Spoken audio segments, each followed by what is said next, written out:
స్వామికి టేప్‌తో కొలతలు తీస్తుంది. ఏం చేస్తుందా అనుకుంటున్నారా? ఫస్ట్ టైమ్ ఎందుకో స్వామివారికి ఇలాగ పంచ కండువతోటి అలంకరించి క్షీరాబ్ది ద్వాదశి రోజు స్వామివారిని ఇట్లాగా అలంకరించుకోవాలనిపించిందనమాట.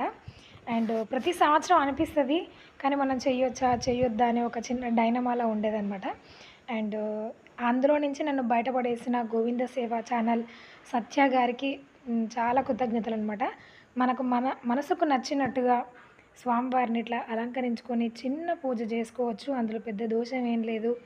పెద్దగా భయపడాల్సిన పనేం లేదు అని ఒక చిన్న ధైర్యం ఇచ్చినందువల్ల నేనైతే స్వామివారిని నా మనసులో ఊహించుకున్న దాన్ని ఇట్లా కార్యాచరణలో పెట్టినాననమాట.